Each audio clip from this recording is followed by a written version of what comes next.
It's sad to think that human beings would go through life with fixed ideas, programming, and they never change.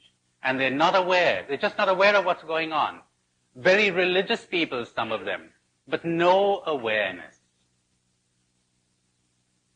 I really meant that. You might as well have been a block of wood. You might as well have been a rock. Really. A talking, walking, thinking machine, computer.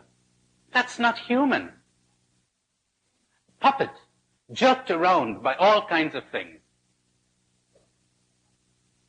Press a button, you'll get the reaction. I told you that yesterday. You could almost predict to the nth degree how a human being is going to react. Just study the person, for a day, and I'll tell you exactly how he or she is going to react. And sometimes write it on a piece of paper for my therapy group and say, so-and-so is going to start the session.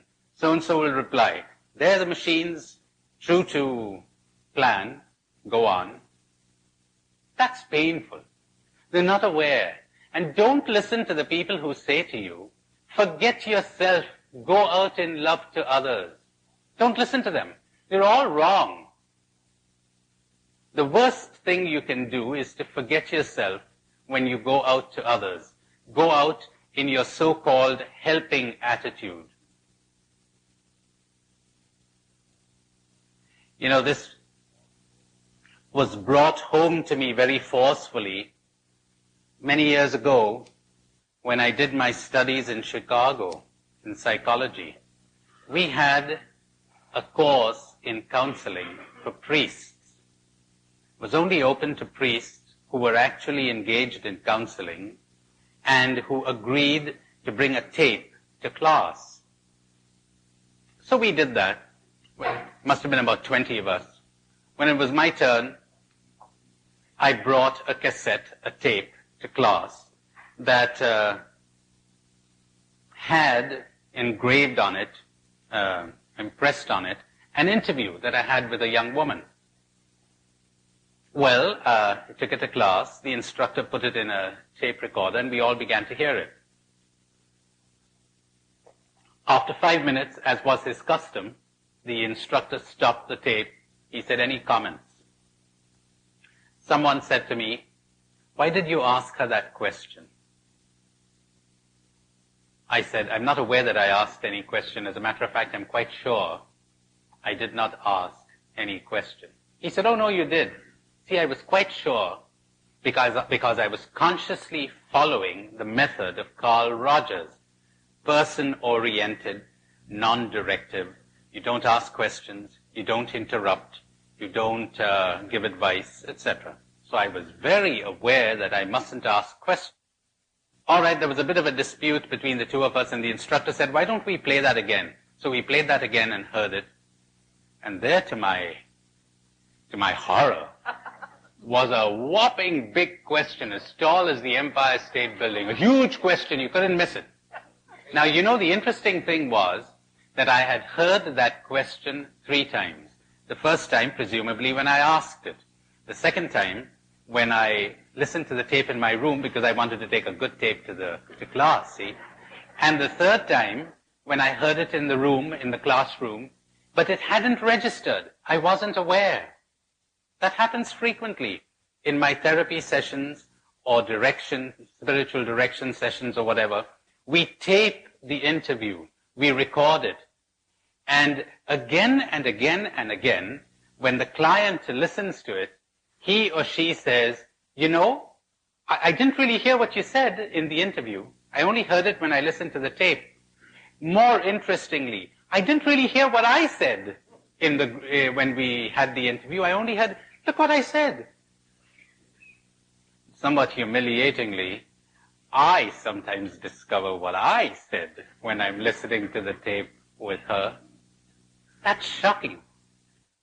It's shocking to discover that I'm saying things, for heaven's sake, in a therapy session that I'm not aware of.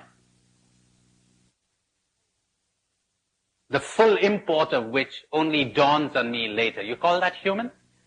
Forget yourself and go out to others? Well, I had an even more shattering experience that morning, because when we listened to the whole tape, the instructor said, "Any comments?" One of the priests, a 50-year-old man, whom I took a liking to, he'd sit in one corner of the room, smoking his pipe. He said to me, "Tony, I'd like to ask you a personal question. Would that be all right?" I said, "Yeah, go ahead. If I don't want to answer it, I won't."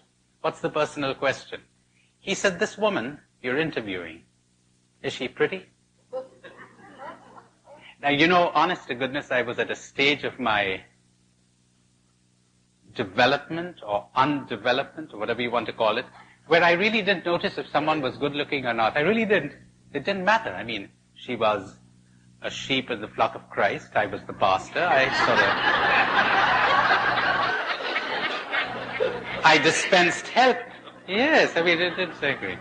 That's the way we were trained, the good old training. So I said to him, "What has that got to do with it, whether she's pretty or not?"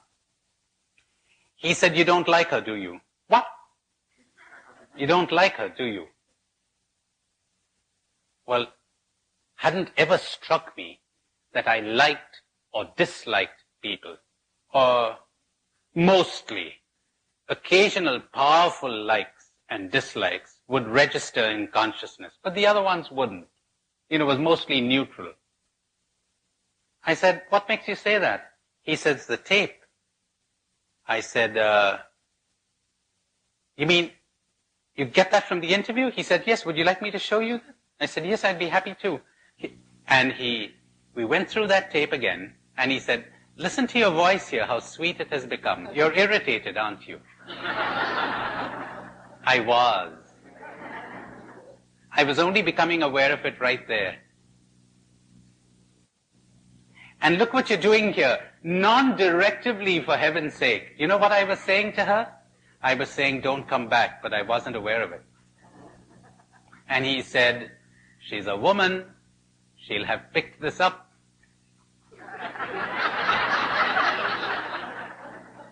They say women have a sixth sense. Yes. Remember the guy who's supposed to have had a sixth sense, but he lacked all the other five? So he said, "You're saying, don't come back, don't come back." He said, "When are you supposed to meet her next?" I said, "Well, next Wednesday." He said, "My guess is she won't come back." She didn't. I waited for 1 week, she didn't come. Waited for another Wednesday, she didn't come. Then I called her. I broke one of my rules. I called her. Generally don't. Let them take the initiative. Don't be a rescuer. But I said to her, "You remember that tape you allowed me to make for the class?" And she said, "Yes." I said, "You know, it was a great help because they pointed out all kinds of things to me." I didn't tell her what. That would help me to be more effective. So if you'd care to come back, you're free to. I think I'd be somewhat more effective. She said, "All right, I'll come back." She did. The dislike was still there, hadn't gone away, but it wasn't coming in the way. That's important. What you are aware of, you are in control of. What you are not aware of is in control of you. You are always a slave to what you're not aware of. When you're aware of it, you're free from it. It's there, but you're not affected by it. You're not controlled by it. You're not enslaved by it. That's the difference. Awareness. Awareness, awareness, awareness. What they trained us to do at that course was to become participant observers. Like I'd be talking to you, to put it somewhat graphically, I'd be talking to you, and I'd be here talking to you, and I'd be out there watching you and watching me. When I'm listening to you, it is infinitely more important for me to listen to me than to listen to you. See if you could get that one. When I'm listening to you, it's infinitely more important for me to listen to me than to listen to you. Of course it's important to listen to you, but it's even more important that I be listening to me. Or else I won't be hearing you. Or else I'll be distorting everything you say. Or else I'll be coming at you from my own conditioning. Or else I'll be reacting to you in all kinds of ways, from my insecurities, from my need to manipulate you, from my desire to succeed, from my irritations and feelings that I may not be aware of. So it's frightfully important that I be listening to me when I'm listening to you. That's what they were training us to do.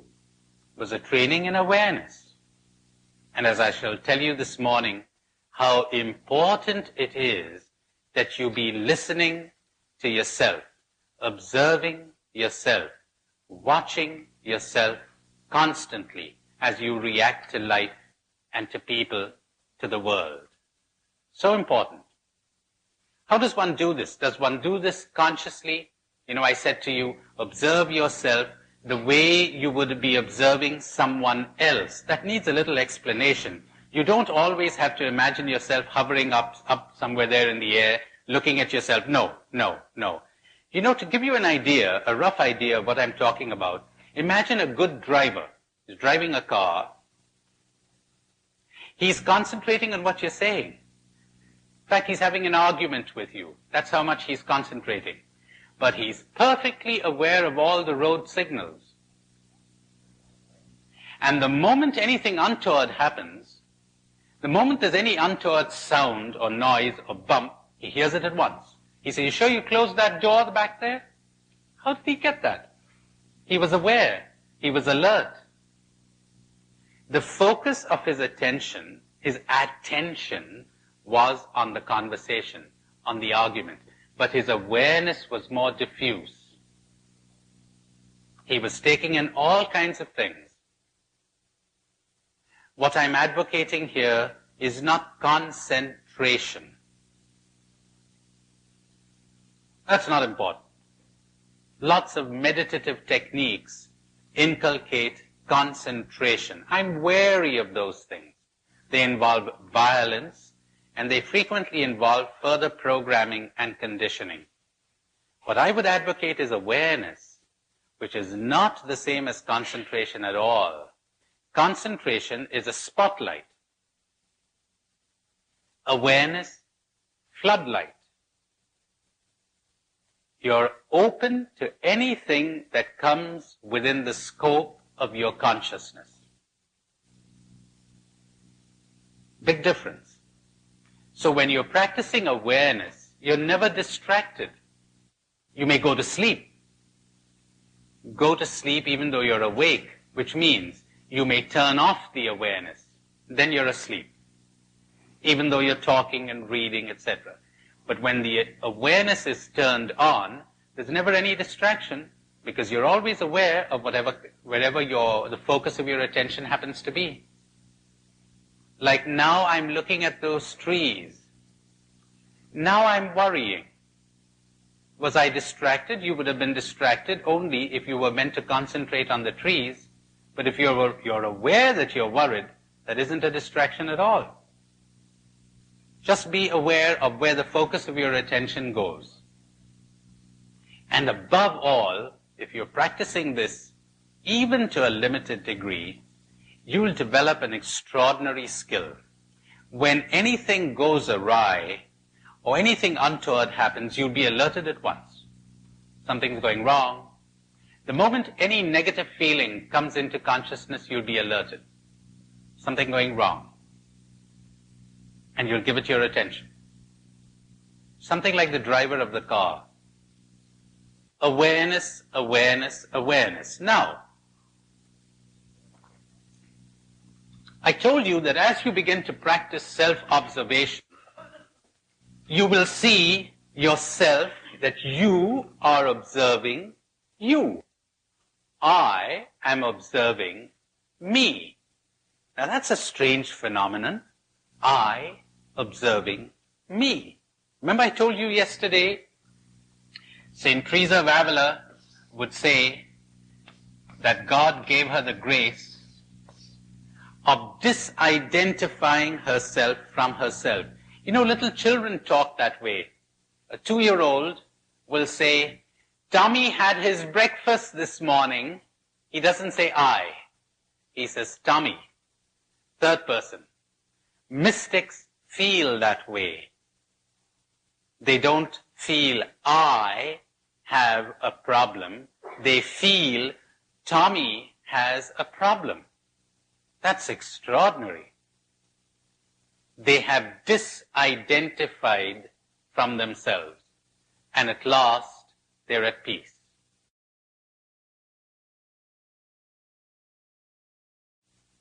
This is the grace that St. Teresa of Avila was talking about. This is the I that the mystic masters of the East are constantly urging people to discover, and of the West too, because you can count Meister Eckhart among them. They're urging people to discover the I. Who's I? What's I?